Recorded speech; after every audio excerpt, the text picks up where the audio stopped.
Shawn Elliot is leaving his head coaching position at Georgia State to be the next tight ends coach at South Carolina. Joe, your thoughts on Shawn Elliott leaving Georgia State to go back to South Carolina? So when you read into this, this is pretty family related. It's not anything that is abnormal in the coaching world. He talked about how he made a promise to his daughter, who is family isn't abnormal. Yeah. Keep going. He was living away from his family, who was living in Columbia, South Carolina. He had stated that he made a promise to his daughter, who's a senior in high school, that he wanted to be near his family and promised her that he would be there for her senior year. He even mentioned in his statement that he had contemplated just straight up not even coaching, and this opportunity opened up for him. So former offensive line coach, he knows how to coach the tight end position. I'm not really totally reading into the fact that we've got another sitting head coach in the G5 leaving, and he's leaving for a pretty big demotion in the coaching tier and on a coaching staff. He's going to be a couple rings down the ladder. What I will read into this, though, Blake, is that it is now easier than ever for a Power 5 team to steal a G5 head coach to fill any position on their coaching staff. I think that this is adding into that narrative that we've talked about this entire offseason. I look at exactly what Alabama just did and Kalen DeBoer just did with his defensive coordinator fill in and some of the other spots that he filled in on his coaching staff. I think that this is going to continue to happen. This does not relate anywhere near to what happened with Chip Kelly. That is a completely different animal. But this, to me, just continues to fill that narrative that if a Power 5 team wants to get a really, really strong coaching candidate to fill their coaching staff, it's not difficult for them to do so. I feel horrible for Georgia State because you know who else he made promises to? Those kids, those recruits. Every recruit, every player that is coming in or coming back, okay? And you're about to start spring. Joe, they moved their spring game. Right. I mean, and then in the article, which you alluded to, him saying that he contemplating not coaching football. When did you contemplate that? December, when you should have stepped down in the first place? Yes. Listen, okay, Shawn Elliott's a really good coach. His running back, Carroll, got poached and went to a better program. Okay, kid was electric this year, had like over 1,500 yards, is going to be one of the guys that you as an NFL draft guy talk about next year. Dude's an outright stud. He got paid a lot of money to go somewhere else. Bottom line. Okay. Yeah. But the problem with that is you can use the NIL, you can use the transfer portal excuse. All right, that's fine. Don't you dare, as someone who is married with children, myself, don't you dare say I wanted to be there for my family, my daughter, because you could have made that decision in December. You are putting, and Joe, listen to me. Coaches will not tell you this, but it's the truth. A lot of times you put other people's children above your own in coaching. That's how it goes a lot of times. And you don't, it's tough, okay, because you don't want to put someone else's children above your own. Anything for my kids, I will do. But if you're having that decision, you're saying you contemplated not coaching, when did that happen? Because you made a decision to bring in a recruiting class, to tell guys that you will be here for next year and let's go win a title and let's go win our conference. Joe, they're having to cancel spring practice and a spring game. I got to tell you, we talk about players, we talk about NIL in the portal. I have been from the rooftops screaming this. We talk about timelines in college athletics all the time, right? We got to have timelines when coaches can and cannot move. We have to, because this is absolutely, Joe, if a coach, which, by the way, and I will admit, a really, really good friend of mine got hired from a G5 to a P5 to be a position coach today. Okay?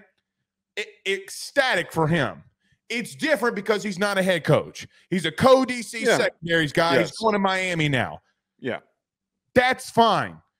When you're talking about head coaches, that's a completely different scenario. And that this, as much as NIL has to stop, and Joe, this has not been the first time that I've said this. Joe, we were in the offseason last year, and late head coach, and not maybe head coaches, but late coaching decisions, okay, completely. And I was like, well, wait, how are you going to put limits on kids when they can and cannot transfer? Because we were talking about portal windows, but yet you can have a head coach step down before a spring game is about to be played to go and be a position coach somewhere else. I could sit here, Joe, and talk about the move. It's a great move for him. It's a former head coach going to be a position coach. Shane Beamer knocks it out of the park by hiring Shawn Elliot and him going back to Columbia. But let's not act as if that this is you cannot say that what Chip Kelly did was a crappy move and not say the same thing for Shawn Elliot. I'm fired up about this. I'm sorry, last part. I'm fired up about this because, Joe, there's 85 kids plus on that Georgia State roster whose world overnight gets completely changed by this decision. So you bring up the other part of this that needs to be discussed, and I actually didn't even see anyone really talking about this. Why the hell in the year 2024, I have never seen this aspect of coaching changes before, ever. And I know that we've never had the transfer portal. We've never had NIL. But why the hell are we in this spot where coaches clearly, call it what it is. Shawn Elliott will never admit to this. Why do they wait until after signing day, after certain periods of time, in order to better position the next coach or to not lose out on kids changing their decision for recruiting and guys not entering the portal and all that? Because those guys that could, in the 30-day window on Georgia State's roster, could enter in the portal, but they can't because it's impossible to transfer now that the semester has already started. It would be a cluster F. They could leave after spring ball.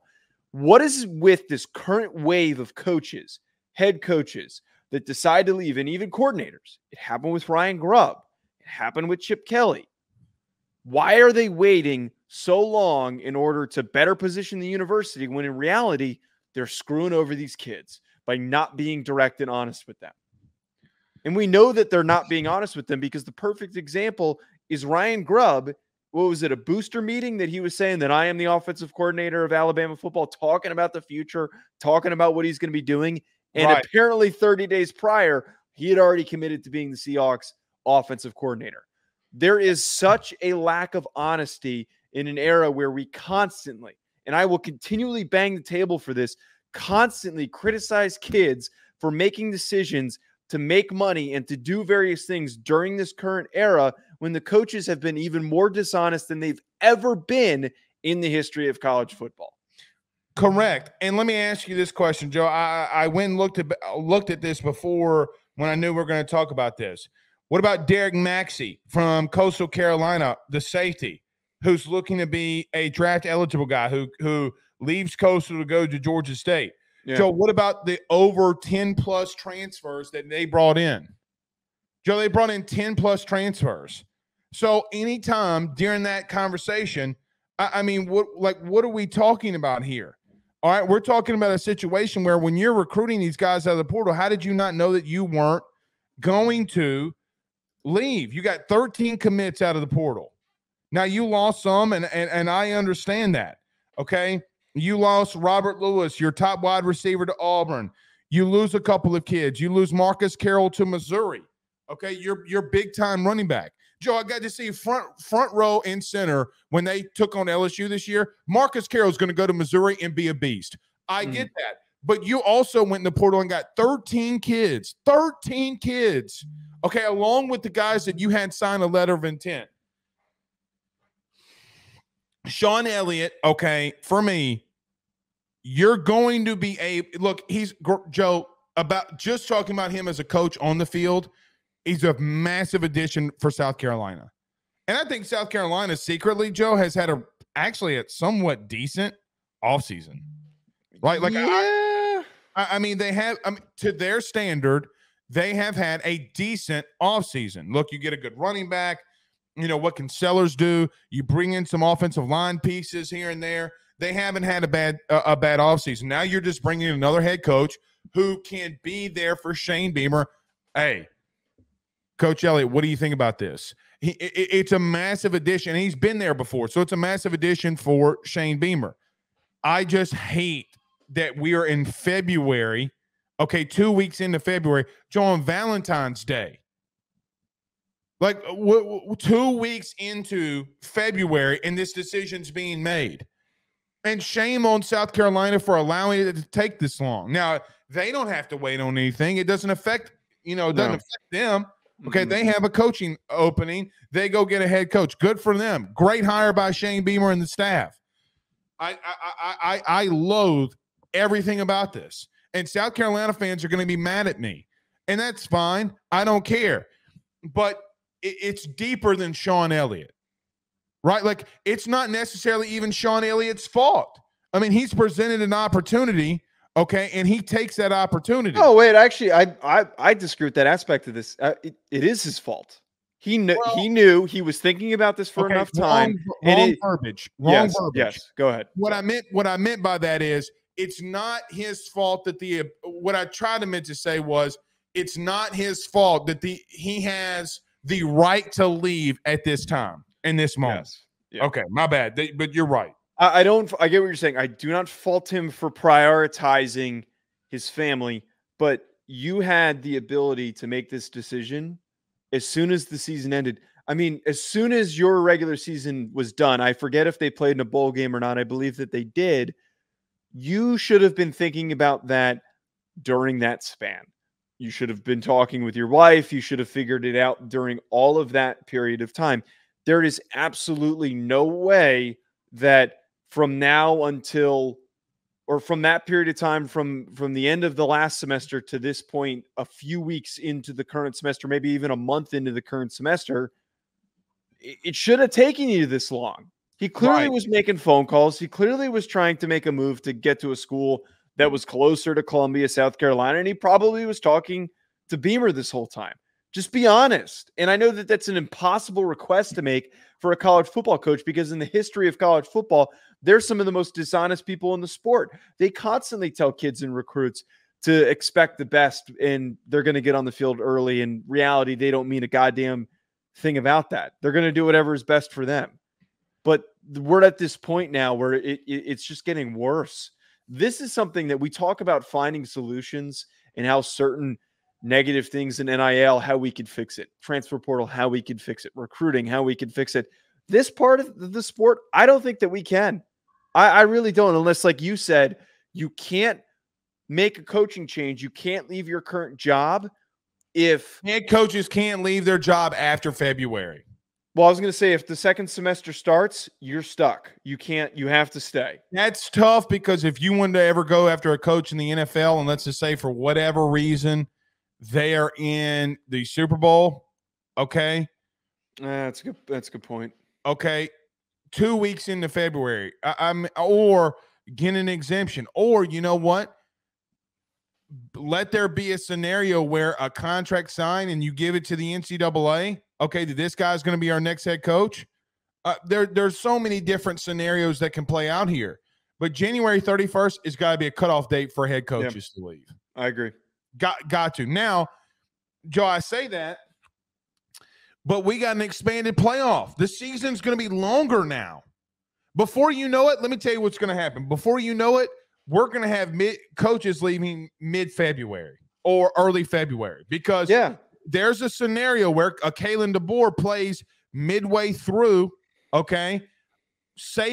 Not a Saban type, but let's just say, for example, who's an older coach? Mac Brown. Okay, there you go. Jinx, Pinch Poke, you owe me a Coke. Mac Brown, God bless his soul, gets to a Final Four this year. Not going to happen. Stay with me, though. but he wants to retire at the end of the year and he retires. Okay? Joe, it's January 15th. He doesn't really tell anybody. Then what? Okay, it's another week when they hire a head coach. You're pushing February. So now you're just extending it even longer. Yeah, I don't think a lot of people realize that the final is played on January 20th next year. January That's my point. 20th. That's my point. It's going to get worse. Kalen DeBoer, let's just say, please God, don't let this happen. Or let me give you an example. Let's say Ryan Day leaves for the NFL and Marcus Freeman, okay, who is an Ohio State alum, wants that job, but he's in a national championship game. And on January the 23rd, 24th, 25th, okay, you're in a place where, all right, he wants to go back to Ohio State. It could be mid-February before you have a head coach. We're going to have this happen. Maybe not that far. No, I actually think that there is a very realistic possibility that first week of February we have a coach. Started. By the way, the semester's already started. Yeah.